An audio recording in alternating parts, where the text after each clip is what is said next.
So our today's topic is abnormal molar mass.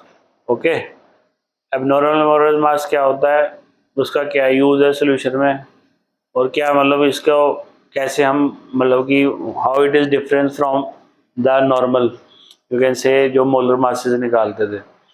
Normal molar mass and abnormal molar. Abnormal मतलब क्या हो गया, सम change.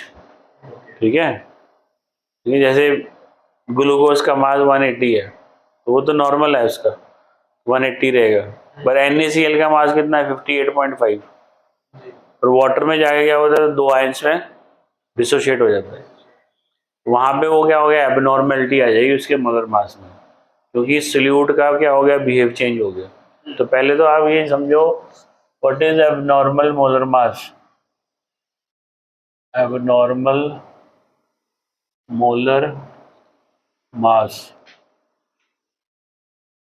इसकी क्या मतलब जरूरत है, क्या ये मतलब हमें बता रहा है. हमारे पास जो है कि जो सल्यूट्स हैं, solute we can divide into two types.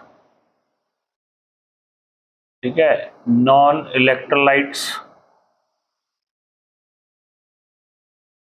And electrolytic solute. Electrolytic solute, जो नॉन इलेक्ट्रोलाइट हैं, which do not undergo for any dissociation और एसोसिएशन. ना वो कोई डिसोसिएशन शो करेंगे, ना वो कोई एसोसिएशन. तो उसमें आता है सिंपल जो आपके है नॉर्मल जो है कि, ठीक है, दे नाइदर गो फॉर डिसोसिएशन और एनी एसोसिएशन. कुछ नहीं शो करते, जैसे हैं वैसे ही रहेंगे. इनटू द या इन द सॉल्यूशन लिख लो, in the solution. For example जैसे यूरिया हो गया, NH2CO NH2. यूरिया क्या होता है, फर्स्ट ऑर्गेनिक कंपाउंड है. हाँ, NH2CO NH2. शुगर हो गई, शुगर इज सुक्रोज. ठीक है, C12H22O11. ग्लूकोज हो गया. ठीक है, C6H12O6. इथाइलिन ग्लाइकोल हो गया. इथाइलिन ग्लाइकोल,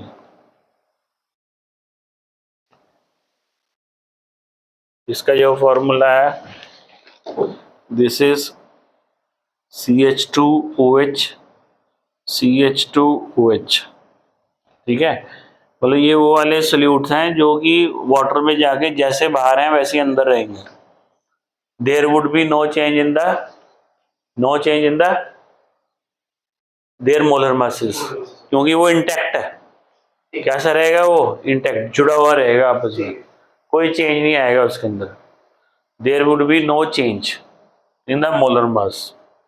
ठीक है, समझ आई भाई, कि अगर ये 180 है तो ये 180 रहने वाला, सॉरी ये 180 है तो 180 रहे, ये 342 है तो अंदर जाके भी 342 रहेगा, क्योंकि पार्टिकल में कोई चेंज नहीं आएगा, जुड़े हुए हैं आपस में, कोवैलेंटली बॉन्डेड है. मेनली ये कौन से होते हैं, कोवैलेंटली बॉन्डेड. ठीक है, तो this is non electrolyte solute. अब इसके लिए जो फॉर्मूले चलेंगे नॉन इलेक्ट्रोलाइट के लिए, वो कौन से हैं, वो सारे जो तुमने पहले पढ़े हैं. कौन सा, रिलेटिव लोरिंग का PA naught minus PA equals to XB. ठीक है, एलिवेशन इन बॉइलिंग पॉइंट का KB into M. Depression in freezing point का क्या हो गया, KF इंटू M. ठीक है, उसके बाद ऑस्मोटिक का पाई इक्वल्स टू CRT. ये तो आपके नॉर्मल आप कर चुके हो, न्यूमेरिकल भी कर चुके हो. अब क्या हुआ, जो इलेक्ट्रोलिटिक सल्यूट है, अब इलेक्ट्रोलिटिक सल्यूट भी दो टाइप के हैं, कि one they are undergoing for dissociation. ठीक है, जो डिसोसिएशन में जाते हैं. ठीक है, जो है इलेक्ट्रोलाइट्स और solutes which undergo for dissociation like NaCl। अब NaCl को वाटर में डिसॉल्व करोगे आप तो क्या बनाएगा, Na aqueous plus Cl aqueous. ठीक है। अब बाहर ये क्या है, बाहर एक यूनिट है आपस में, बाहर क्या है भाई, पूरा पूरा एक मॉलिक्यूल है NaCl। वो वाटर में जाते क्या हुआ, 2 में हो गया। कॉलिगेटिव प्रॉपर्टी क्या हो गई, बढ़ गई, 2 टाइम्स हो गई, हो गई नहीं। क्योंकि कॉलिगेटिव प्रॉपर्टी क्या होती है, जो नेचर पे डिपेंड नहीं करती, किस पे करती है, नंबर ऑफ पार्टिकल्स पे। तो नंबर ऑफ पार्टिकल्स क्या हो गया वहां पे, हाँ, तो इसका मास कितना है 58.5 ग्राम। अंदर जाके क्या हो जाता है, इसका एवरेज 29.25 वही समझ। तो पार्ट जो मास है वो क्या हो गया, वो डिस्ट्रीब्यूट हो गया किसमें, 2 पार्टिकल्स में। तो उससे क्या हुआ आपका, उसकी इसकी क्या क्या इसमें मतलब कि आप क्या देख रहे हो, क्या चेंज है कि मोलर मास तो हो गया कम, बट नंबर ऑफ पार्टिकल्स क्या हो गए, बढ़ गए। नंबर ऑफ पार्टिकल्स क्या हो गए, बढ़ गए। मतलब जब मास कम हो रहा है तो नंबर ऑफ पार्टिकल क्या है, बढ़ रहे हैं। ठीक है। अब ऐसे और भी हो सकते हैं जो डिसोसिएशन में जाते हैं, लाइक KCl भी जाएगा आपका, Na2SO4 भी जाएगा वाटर में डिजोल्व करने में। अब ये कितने बनाएगा आयंस, ये बनाएगा 2 सोडियम के और 1 सल्फेट का। ठीक है, हाँ, एक्वस। तो अब इसका मास क्या होगा, वो मतलब कि 1/3 रह जाएगा हर एक का, ईच पार्टिकल का। इसका टोटल मास कितना होगा Na2SO4 का, 23 इंटू 2 46 प्लस 32 किसका हो गया, सल्फर का, प्लस 64 किसका हो गया, ऑक्सीजन का। करो ऐड, 64 प्लस 32 प्लस 46 कितना हो गया, 6 6 12 1 9 10 14 142। ठीक है ना, 6 6 12 1 7 3 10 14 142 को 3 से डिवाइड करो, मास क्या हो जाएगा, 1/3 रह जाएगा, क्योंकि वो तो यहाँ पे 3 पार्टिकल्स हैं। ठीक है, 47.33 मतलब जो वहां वो आप मास वो नहीं लोगे, मास आप सोडियम का नहीं लोगे, सोडियम का नहीं लोगे, मॉलिक्यूल डिस्ट्रीब्यूट हुआ है ना, मॉलिक्यूल 2 पार्ट में टूटा तो मास भी एवरेज टूटेगा उसका। ठीक है, क्योंकि ये पूरी की पूरी एक यूनिट थी, वो 2 हिस्से में गई है, तो हम यहाँ पे मास सोडियम और क्लोरीन का नहीं लेंगे, यहाँ मास को हम 2 पार्ट में डिवाइड कर देंगे, यहाँ पे 3 पार्ट में डिवाइड कर दिया, 2 3 आयंस बने। तो अब यहाँ पर क्या हुआ भाई, यहाँ पर इसकी क्या हुई, कॉलिगेटिव प्रॉपर्टी में है, और सोडियम के 2 बने ना, ईच का मास तो हर पार्टिकल का इतना हो गया ना, 1/3, 2 सोडियम आ गए उसमें। ठीक है, और तीसरा सल्फेट आ गया। अब क्या आप इस फॉर्मूले से आप जो मोलर मास निकालते हो, इनमें निकालते हैं ना, सब में, यहाँ पे भी निकालते हो, XB से भी मोलर मास निकालते हो, इससे भी निकालते हो। ठीक है, इससे भी, सबसे निकलता है molar mass, you all know. तो आप क्या निकाल सकते हो इससे, नहीं निकाल सकते। ठीक है, क्योंकि सोल्यूट, नॉर्मल सोल्यूट में तो है ये फॉर्मूला है। अब क्या प्रॉब्लम आई, अब क्या हुआ, मोलर मास में चेंज आ गया, कॉलिगेटिव प्रॉपर्टी बढ़ गई, तो मोलर मास क्या हो गया, कम हो गया। अब कम हो गया तो उसको रेक्टिफाई करने के लिए क्या करना पड़ेगा, हमें कुछ ऐड करना पड़ेगा इसमें। ठीक है, कोई एक मोलर मास देखो, हम मैं लिख देता हूँ किसका, Mb इक्वल्स टू, इसका लिख लेते हैं एलिवेशन का, क्या होता है, Kb इंटू WB अवर डेल्टा TB इंटू WA,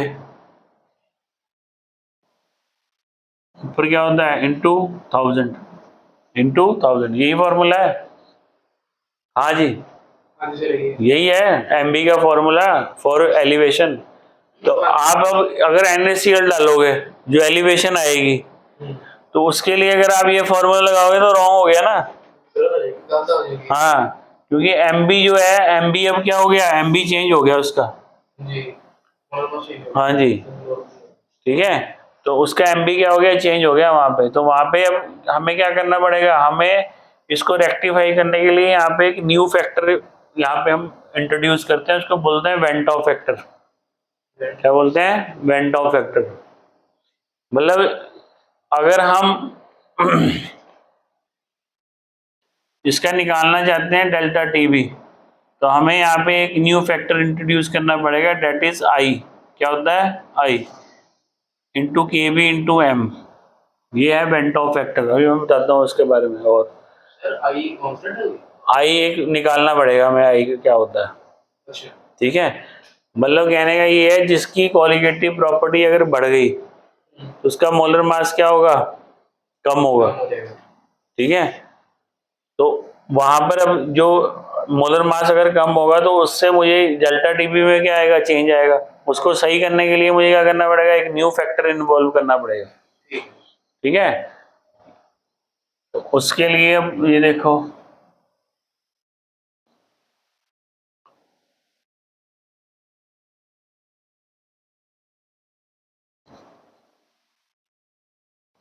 जो ये फैक्टर है हमारे पास,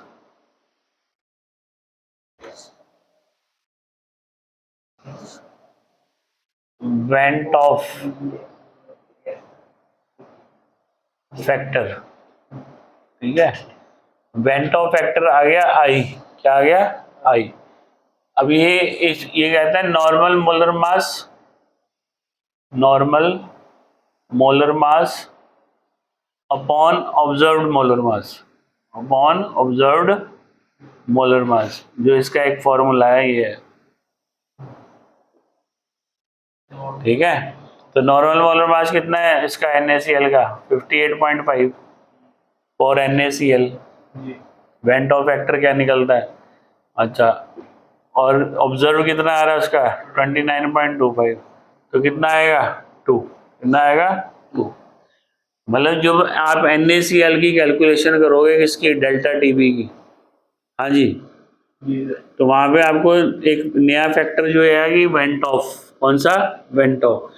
अगर आप वो नहीं इंट्रोड्यूस करोगे तो आपका एलिवेशन सही नहीं आएगा, एलिवेशन इन बॉइलिंग पॉइंट सही नहीं आएगा। समझ आई बात। ठीक है। और ये वाला अगर डेल्टा TB लेके तुम MB निकाल लो तो भी गलत आएगा। ठीक है। तो ये वेंट ऑफ फैक्टर आ गया यहाँ पे, I2 हमें करना पड़ेगा मल्टीप्लाई।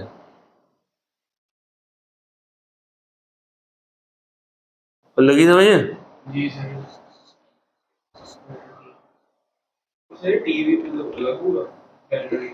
डेल्टा TB चेंज आएगा नॉर्मल से। अगर मैं NaCl को नॉर्मल रख के, नॉर्मल सोल्यूट कंसीडर करके क्या निकाल लूँ, उसका डेल्टा TB निकाल लूँ, तो वो अलग होगा।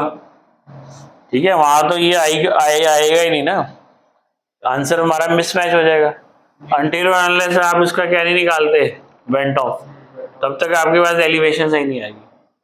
मतलब नॉर्मल से अगर मैं उसको बात सुनो, आप NaCl को सिंगल मान के चलो, ये सिंगल एंटिटी है, पानी में जाके नहीं टूटा, पानी में जाके नहीं टूटा, वैसे ही रहा जैसे ग्लूकोज है।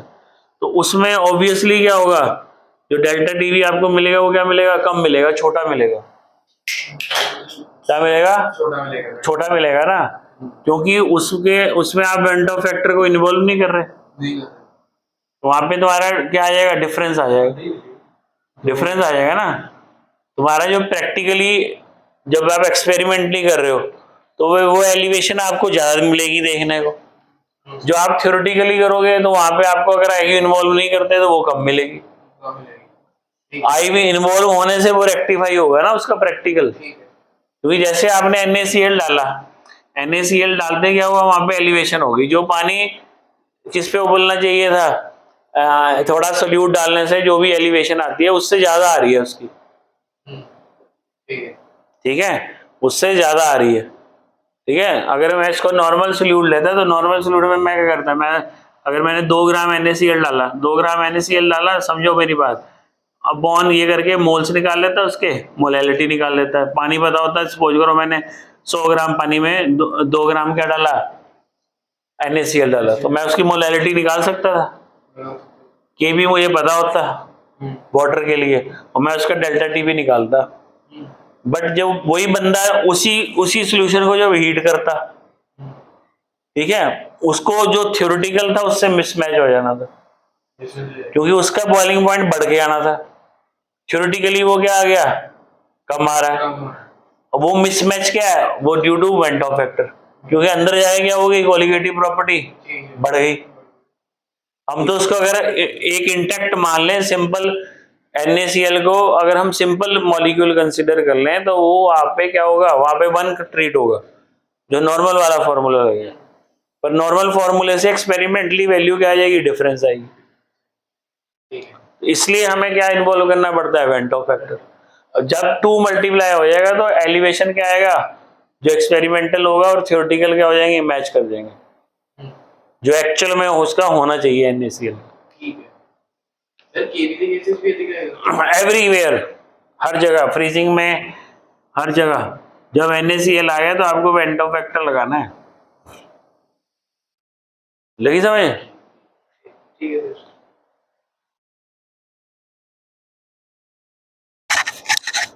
और देखो वेंट ऑफ फैक्टर का फॉर्मूला, अब जैसे ये हमें यहां से क्या पता लगा है, मोलर मास के इनवर्सली प्रोपोर्शनल है क्या, colligative property, colligative property is inversely proportional to तो फॉर्मूला क्या हो जाएगा वेंट ऑफ का, ऑब्जर्व्ड, एक नया फॉर्मूला बन गया, ऑब्जर्व्ड कोलिगेटिव, उल्टा हो गया, property upon normal, colligative property.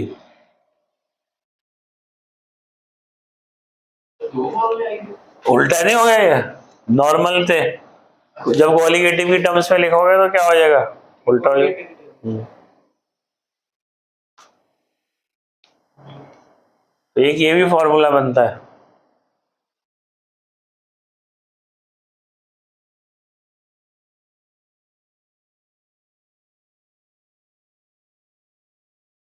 मतलब यहाँ पे कहने का मतलब क्या है, एक आप निकाल लो क्या उसका डेल्टा टी भी, क्या कंसीडर करते हुए,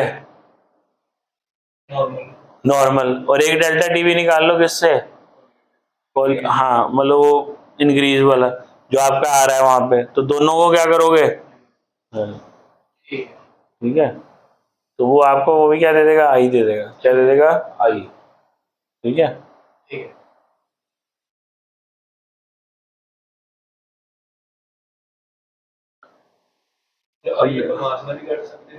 हाँ मास से ज्यादा यूज यही होगा, ये तो अगर तुम्हें गिवन होगी, ठीक है, हाँ कि उसकी नॉर्मल इतनी है, ऑब्जर्व्ड इतनी आ रही है, तो वो तुम्हें तब आई निकाल सकते हो आप इससे। ठीक है, वो क्वेश्चन की लैंग्वेज समझ के आगे, लगी समझ कि नहीं लगी?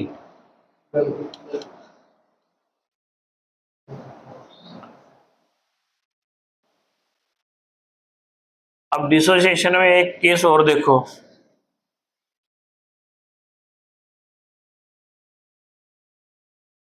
डिसोसिएशन में अगला जो केस है वो है फॉर डिसोसिएशन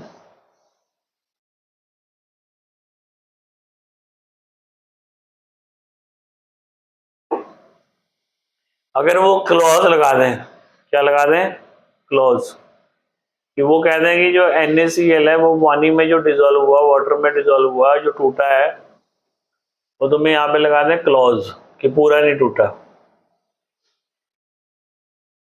वो कहते हैं कि ये टूटा है जो 85% टूटा, मतलब 15% कैसा रह गया, अनडिसोशिएटेड। 15% कैसे रह गया, ऐसे रह गया। जो टूटा कितना है, 85%। ये भी एक पंगा है। अगर तो उसने कह दिया 100% डिसोशिएटेड, या किसने कह दिया डाइल्यूट सोल्यूशन है किसका, NaCl का, क्वेश्चन में बोलेगा वो तुम्हें लैंग्वेज में, जब इसके क्वेश्चन करोगे तुम, वो कहेगा कि NaCl, KCl, Na2SO4 जो भी इलेक्ट्रोलाइट ले रहा है हैज बीन डिसॉल्व कंप्लीटली, ठीक है, डिसोशिएटेड कंप्लीटली, 100% डिसोशिएटेड। तब तो आपने ये फॉर्मूला लगाना है simple, normal molar mass upon observed molar mass, went of निकाल के क्या करते हैं ना, कोलिगेटिव प्रॉपर्टी कैलकुलेट कर लेंगे। अगर उसने इसी के अंदर क्या लगा दिया, क्लॉज लगा दिया कि पूरा नहीं टूटा, NaCl पूरा नहीं टूटा, टूटा कितना वो 85% टूटा, अब पंगा पड़ गया, अब वेंट ऑफ कैसे निकालें, क्योंकि अब ये फॉर्मूला नहीं चलना, 100% हाँ जी वहां पे है। ठीक है। तो अब आपको फिर उसके लिए एक रिलेशन डेवलप करना पड़ेगा, relationship between went Hoff factor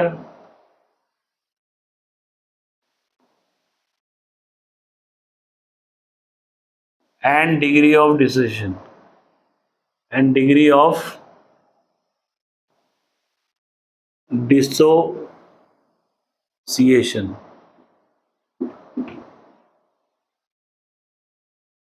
relationship between Van't Hoff factor and degree of dissociation, ठीक है। अब डिग्री ऑफ डिसोसिएशन क्या होती है, अल्फा, क्या होती है, अल्फा,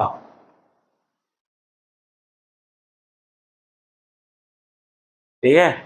अल्फा क्या है, alpha is a ratio of ions, ठीक है, विच डिसोसिएटेड ओवर टोटल टेकन, ठीक है, number of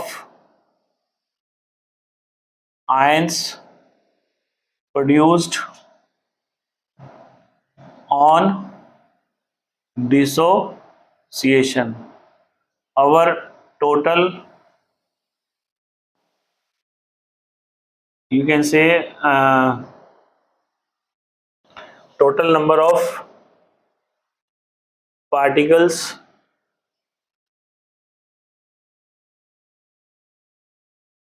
taken, number of ions produced on dissociation, ठीक है, upon total number of particles taken, total तुमने कितने लिए वहां पर, ठीक है। तो ये अल्फा होता है।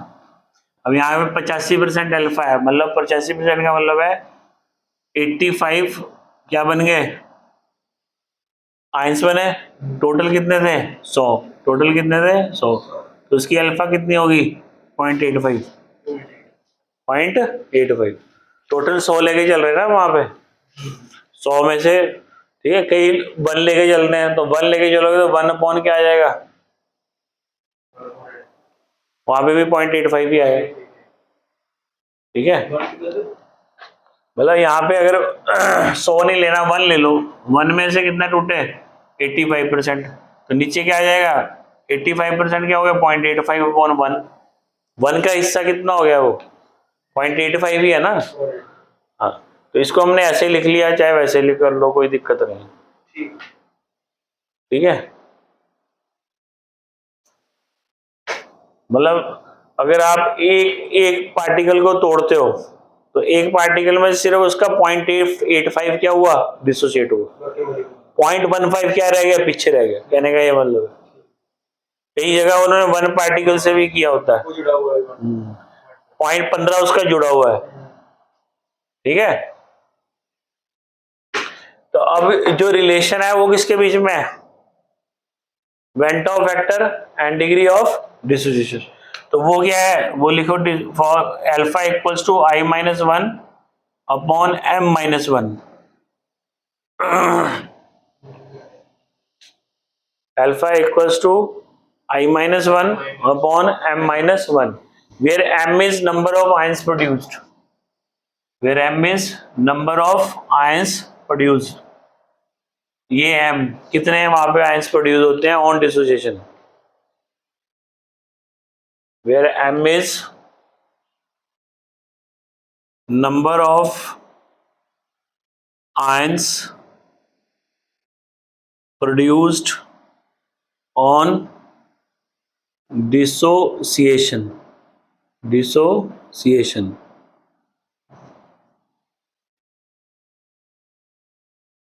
लगी समझ? तो NaCl के केस में कितने हो रहे भाई, टोटल आयंस कितने बन रहे हैं ऑन डिसोसिएशन? वैसे देखने में कितने दिख रहे थे, टूट के कितने बने हैं? इसको छोड़ दे, कितने बने? 2 बने ना, तो m की वैल्यू क्या होगी यहाँ पे? 2 होगी है। m is number of ions produce on dissociation. जब टूटने से वो कितने आयंस वहां पे बनेंगे?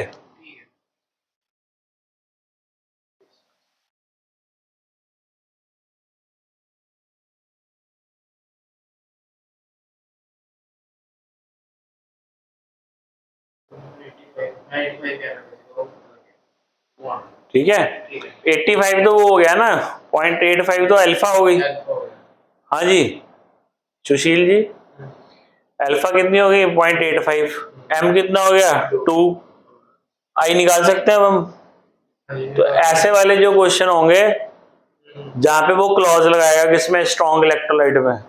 वैसे लॉजिकली तो NaCl को पानी में घोल लो, KCl को घोल लो, या Na2SO4, ये पूरा टूट जाते हैं लॉजिकली। पर ये लोग क्या करते हैं क्वेश्चन में उसको डिफिकल्ट बनाने के लिए, ये इस पे स्ट्रॉन्ग इलेक्ट्रोलाइट पे भी क्लॉज लगाते हैं। अभी तक जो हमने पढ़ा हुआ strong electrolyte, weak electrolyte class 11th में। स्ट्रॉन्ग इलेक्ट्रोलाइट पूरा टूटता है, वीक इलेक्ट्रोलाइट कुछ परसेंट तक टूटता है। ठीक है, पर इन्होंने स्ट्रॉन्ग के अंदर ही क्या किया, वो वीक वाला क्लॉज लगा दिया। तो ऐसे क्वेश्चन में you have to be very, ठीक है, केयरफुल मिस्टर, ठीक है, वेरी केयरफुल देयर। वो देखना है आपने कि इसने क्लॉज लगाया हुआ कि नहीं। अगर उसने कहा 100% डिसोसिएशन तो ये लगा दो सिंपल, आई आ जाएगा। ठीक है, वो आई लगभग क्या होता है, जो आपका नंबर ऑफ आयंस है वही होता है आई, कैलकुलेट भी करने की जरूरत नहीं है। अगर वो कहेगा KCl NaCl Na2SO4 डिसोसिएटेड 100%, तो KCl के भी 2 ही आयन बनते हैं, K और Cl। Na के भी 2 ही बनते हैं, Na2SO4 के कितने बनते हैं? 3 बनते हैं। ठीक है, AlOH होल थ्राइज हो 4 बन जाएंगे, 3 OH बन जाएंगे, 1 Al बन जाएगा। ठीक है, तो वही वेंट ऑफ हो गया सिंपल वाला। पर जहां पे क्लॉज लग गया, ठीक है, जहां पे वो कहेगा कि ये कुछ परसेंट तक टूटा है स्ट्रॉन्ग इलेक्ट्रोलाइट, तो वहां पे आपको ये बात का ध्यान में रखना है, वहां पे आपको जो आई निकालना है वो अल्फा की मदद से निकालना है। I-1 है, फिर आपको अल्फा किससे निकालना है, सॉरी आई किससे निकालना है? अल्फा की मदद से। तो अल्फा आपको दिया होगा उसने क्वेश्चन में। ठीक है, और कहाँ घुमाता है तुम्हें मिस्टर? कई बार तुम्हें क्या दे देते हैं? आई दे देते हैं, या बाकी डेटा दे देते हैं, तुम क्या करते हो? उसको आई निकाल लेते हो, तो वो पूछता है इसकी अल्फा निकाल लो, उसकी क्या निकालो? अल्फा निकालो, तो वो भी हो सकता है। तो उसमें आई फिर ऐसे निकाल लेते हैं हम, फिर अल्फा निकालने के लिए हम ये फॉर्मूला यूज कर लेते हैं। दोनों नहीं, अगर वो अल्फा दिया हुआ फिर तो आपसे आई पूछेगा। अगर वो कई बार आई दिया होता है, या आई के जो कह लो कि आई का कोरस्पॉन्डिंग डेटा दिया होगा क्वेश्चन में तुम्हें, तुम पहले आई निकाल लोगे इससे। ठीक है, इससे या इससे जो भी डेटा उसने दिया उससे निकाल लोगे, क्या आई निकाल लोगे, फिर तुमसे वो अल्फा पूछ लेगा, ऐसा भी हो सकता है। ठीक है, हाँ। और देखो इसके अलावा जो तुमसे पूछता है वो पूछता है यहाँ पे डिग्री ऑफ डिसोसिएशन के बाद डिसोसिएशन कांस्टेंट। ये इक्विलिब्रियम में पढ़ा हुआ last year, dissociation solution chapter में भी है डिसोसिएशन कांस्टेंट।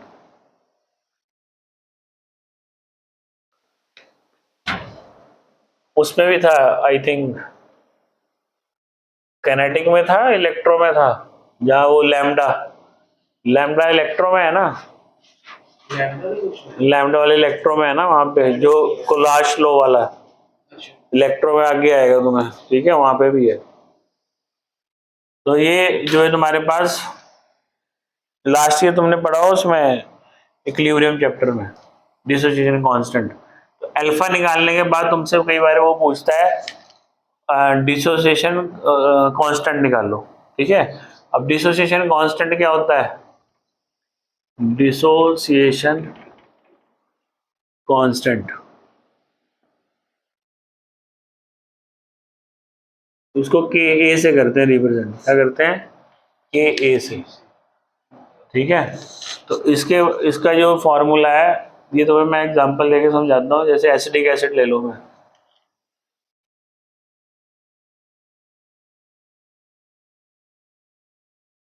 ठीक है।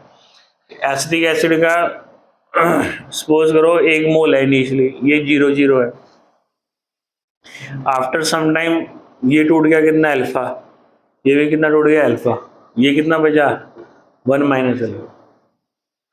अब हर जगह तो कंसंट्रेशन 1 मोल नहीं होगी, तो उन्होंने क्या किया? सी से मल्टीप्लाई कर दिया। किससे कर दिया? सी से। सी कोई भी कंसंट्रेशन होगा, सी इज 0.1 हो सकती है, 0.2 कुछ भी हो सकती है। तो ये क्या टूटेगा फिर? C alpha, C alpha. और ये पीछे क्या बच जाएगा? C 1 minus alpha. तो डिसोसिएशन कांस्टेंट जो होता है ये रेशो होती है किसकी? इक्विलिब्रियम कांस्टेंट से आता है। इक्विलिब्रियम में इसलिए कह रहा हूँ लास्ट ईयर तुम्हारा, ठीक है। इक्विलिब्रियम कांस्टेंट क्या होता है? Product of concentration of products over reactant, over concentration of reactant. तो कंसंट्रेशन ऑफ प्रोडक्ट्स क्या आ गई? C alpha into C alpha. इनकी कंसंट्रेशन क्या आ जाएगी? C alpha into C L. जब कंसंट्रेशन से मल्टीप्लाई करोगे कितना परसेंट टूटा, तो नंबर ऑफ पार्टिकल्स आ जाएगा तुम्हारे पास, ठीक है। नंबर ऑफ पार्टिकल्स आ जाएगा। और टोटल कितना आ गया? सी 1 माइनस अल्फा, ठीक है। नहीं, दोनों दोनों आयन है वहां पे। वो जाके इक्विलिब्रियम का देखना ना तुम, 11th क्लास में देखना इक्विलिब्रियम चैप्टर में, जब इक्विलिब्रियम कांस्टेंट बढ़ाते हैं। What is equilibrium constant? Equilibrium constant यही होता है concentration of product over concentration of reactants, ठीक है। पर यहाँ पे वाटर को क्या कंसीडर कर लेते हैं हम? 1, क्योंकि वो एक्सेस में होता है।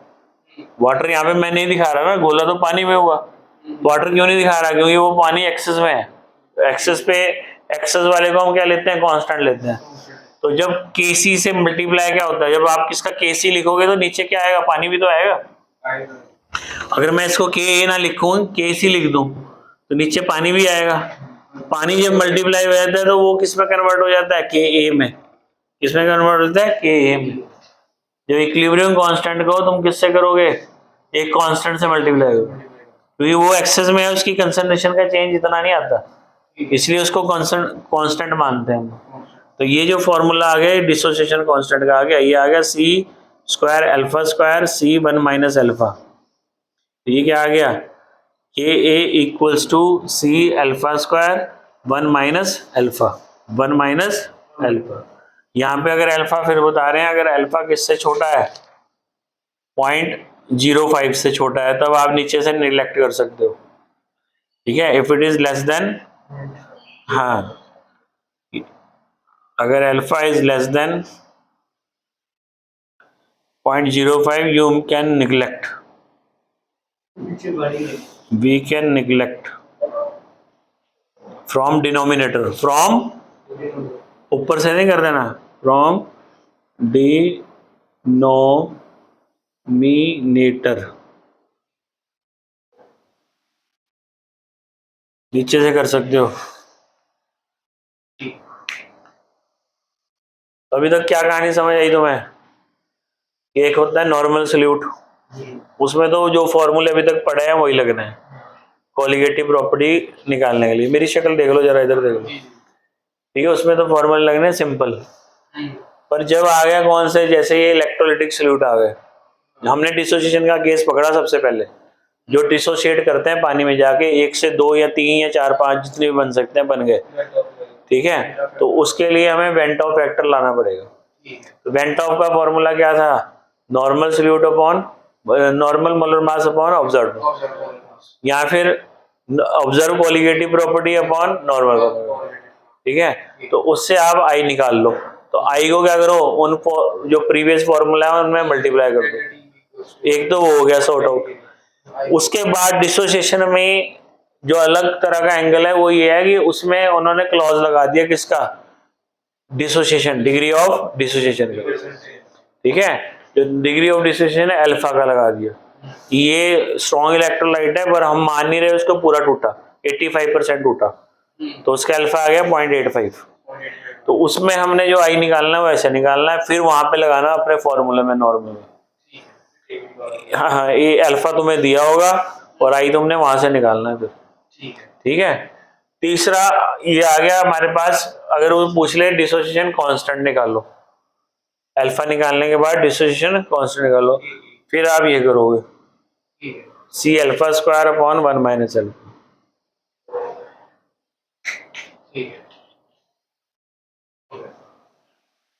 Next topic is degree of association, degree of association,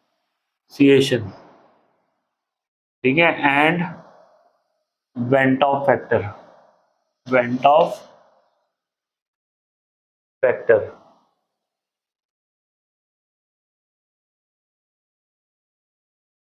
ठीक है। डिग्री ऑफ एसोसिएशन को भी अल्फा से ही करते हैं हम रिप्रेजेंट, ठीक है।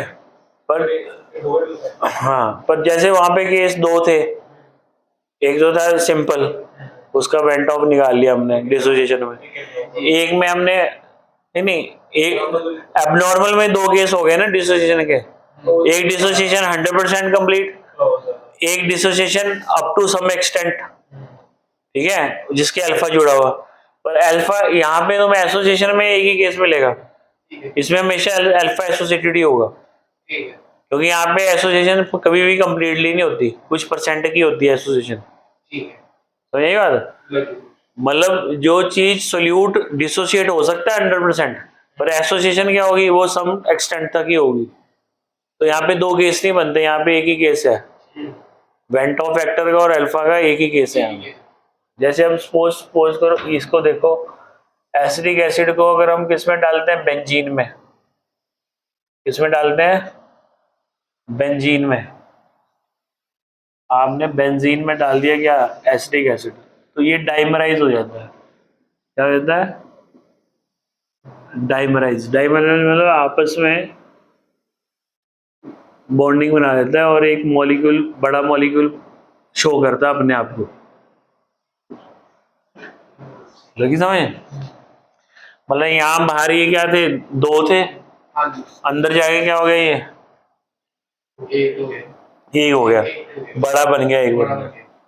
तो यहाँ पे अगर मैं इसकी वेंट ऑफ की वैल्यू निकालूं तो वो क्या हो जाएगी, नॉर्मल मोलर मास इसका कितना है, 60 के अराउंड होता है इसका, हाँ 24, 24 प्लस ये कितने हो गए हाइड्रोजन 4, ठीक है, प्लस कितने हो गए 32, तो कितना हो गया ये 8 10, हाँ ठीक है 60 हो गया, तो 60 इसका नॉर्मल मोलर मास है। और नहीं नहीं, एक का वेंट ऑफ को तो एक का बता रहे ना, एक का नॉर्मल मास कितना है 60, पर अंदर जाके मास कितना हो गया उसका, डबल हो गया, ठीक है, जब एसोसिएट हुए, मतलब यहाँ पे पार्टिकल कंसीडर करना है। यू आर राइट कि इधर मास 120 है पर वो दो पार्टिकल का है, पर जब हम कॉलिगेटिव प्रॉपर्टी देखते हैं तो colligative property number of particle देखते हैं, तो जो पार्टिकल का मास है वो कितना है 60 है बाहर इधर, जैसे पार्टिकल इधर गए तो उसका क्या हो गया, मास डबल हो गया, तो इसका वेंट ऑफ क्या आएगा 0.5। तो एसोसिएशन यहाँ पे भी होगी, उनमें वेंट ऑफ की वैल्यू क्या होगी, हमेशा 1 से छोटी होगी, ठीक है। ये भी लिख सकते हो फॉर डिसोसिएशन, फॉर डिसोसिएशन आई हमेशा क्या होता है, एक से बड़ा, एक से बड़ा, for association I is less than 1, for normal solute उसके लिए क्या है, आई इज इक्वल्स टू 1 हमेशा, उसके लिए क्या होता है, आई इक्वल्स टू 1।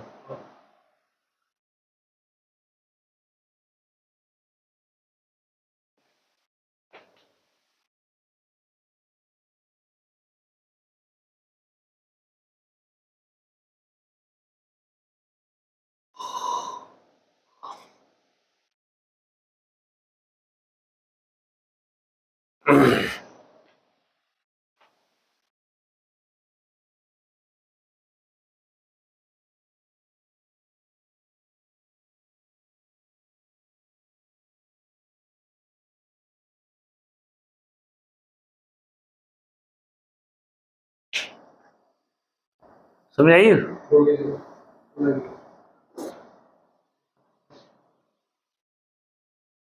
अब हमें क्या करना है, हमें degree of association and van't Hoff factor में रिलेशन डेवलप करना है, क्योंकि बाकी तो कोलिगेटिव प्रॉपर्टी वैसे ही है, हमें तो क्या चाहिए, हमें आई चाहिए सही करने के लिए। तो जो अगर एसोसिएशन वाला केस आ गया तो उसमें दोबारा से मान लेते हैं, यहाँ पे हम मान के चलते हैं ये क्या है, सिंगल है, ठीक है शुरू में, फिर ये क्या बन गया, 0 था शुरू में, फिर इसमें से अल्फा जो है फ्रैक्शन वो क्या होगी, एसोसिएट होगी, तो ये क्या हो जाएगा अल्फा बाय 2, और पीछे क्या रह जाएगा 1 माइनस अल्फा, 1 माइनस अल्फा, तो ये सी हो गया, ये सी अल्फा बाय 2, और ये क्या आ गया सी 1 माइनस अल्फा। मतलब अगर 100 में से 50 मॉलिक्यूल क्या हुए, एसोसिएट हुए, 50 क्या हुए एसोसिएट, पीछे क्या बच गए, 50 बच गए, ये तो 50 ही बचेंगे ना, पर जो एसोसिएट हो गए वो कितने आएंगे, 25 आएंगे, इसलिए अल्फा बाय 2 किया है यहाँ पे। जो एक पार्टिकल बनेगा बड़ा वो 25 ही बनेंगे, फिर 100 की हो गए, एसोसिएशन के लिए चले गए, उसने एसोसिएट करके 25 बन गए वो बड़े मॉलिक्यूल, दो 25 जुड़े, इसमें से 100 में से 50 यूनिट निकल गए, और 50 ने आपस में क्या किया, एसोसिएशन कर दी, तो बड़ी यूनिट कितनी बनेगी, 25 ही बनेगी, इसलिए अल्फा बाय 2 गया वहां पे। तो इसका जो तुम लिखोगे क्या, वेंट ऑफ, ठीक है, वो क्या आ जाएगा तुम्हारे पास, वो आ जाएगा हमारे पास ये सीधा ये हम बना देते हैं इसका relation, number of particles C 1 minus alpha, C alpha by 2 over C, ठीक है। अगर हम देखेंगे total number of particles after the dissociation association sorry and total taken initially, तो ये आ गया। तो यहाँ पे जो है ऑन सॉल्विंग दिस जो तुम्हारे पास लास्ट में बचेगा वो क्या बचेगा, वो बचेगा ये वाला फॉर्मूला, ठीक है, ये जनरल फॉर्मूला है आई माइनस 1/n-1, ठीक है। अगर मैं इसको यहाँ पे मैंने 2 लिया, ठीक है, इस केस में अगर मुझे नहीं पता कि वो क्या हुआ, डाइमर बना ट्राइमर बना, तो हम एन जो रिप्रेजेंट कर रहा है नंबर ऑफ मॉलिक्यूल्स एसोसिएटेड, ऊपर वाले केस में कितने मॉलिक्यूल एसोसिएट हो रहे हैं, ऊपर वाले में कितने हो रहे हैं, 2, ठीक है। अगर ट्राइमर बनेगा, ये इसको डाइमर बोलते हैं, क्या बोलते हैं, डाइमर, क्यों 2 से मिलके बना है। अगर ट्राइमर बनेगा, ठीक है, तो एन की वैल्यू क्या होगी, 3 होगी, टेट्रामर बनेगा तो क्या होगी, 4 होगी, पर हमारे केस में 2 है वैल्यू, तो हम यहाँ पे लिख सकते हैं हमारा जो अल्फा आएगा रिलेशन, इसके बाद I minus 1 minus sorry half minus 1, ये बन गया हमारे पास। आगे क्या करना, आगे जो वहां किया वो यहीं पे करना डिसोसिएशन में, ठीक है, आगे तो कुछ रह ही नहीं गया, ठीक है। तुम्हें क्योंकि तुम्हें आई एक बार आ गया आपके पास, अल्फा निकाल सकते हो। आई कैसे निकालना, आई वैसे निकालना जो नॉर्मल अपॉन ऑब्जर्व से, या फिर उसने आई अगर अल्फा दे दिया तुम्हें सीधा, तो आई तो फिर तुम्हारे निकालना चुटकियों का काम है। अगर तुम्हें पहले उसने अल्फा बता दिया एसोसिएशन, उसने तुम्हें डिग्री ऑफ एसोसिएशन दे दी और बाकी कुछ नहीं दिया, कोई भी डाटा नहीं दिया, सुन ले मेरी बात, WB और वो अल्फा अल्फा कुछ नहीं दिया, बाकी और कुछ नहीं दिया, तो उसमें तो आपको इजी हो जाएगा निकालना ही, ठीक है, तो आपको एसोसिएशन मिल गई, या डिसोसिएशन मिल गई तो आई जो झट निकल आना है। फिर वो दूसरा डेटा नहीं देगा तुम्हें कि किसमें कितना फ्रीजिंग हुआ या डिप्रेशन हुआ या एलिवेशन हुआ, कितने ग्राम डाले। अगर उसने अल्फा दे दिया तो सीधा आई निकल सकता है। ठीक है। फिर डायरेक्ट यूज कर सकते हो आप फॉर्मूला। तो ये इसको बोलते हैं degree of association and van't of vector. तो इन दोनों के न्यूमेरिकल डिसोसिएशन और एसोसिएशन का आना ही आना है बोर्ड में। हाँ, या तो वो एसोसिएशन का पूछेगा या फिर डिसोसिएशन का पूछेगा। और बच्चों से होते नहीं है, बीच में छोड़ देते हैं, सॉल्व ही नहीं होते, पर प्रैक्टिस करोगे तो हो जाएगा आराम से, नो प्रॉब्लम।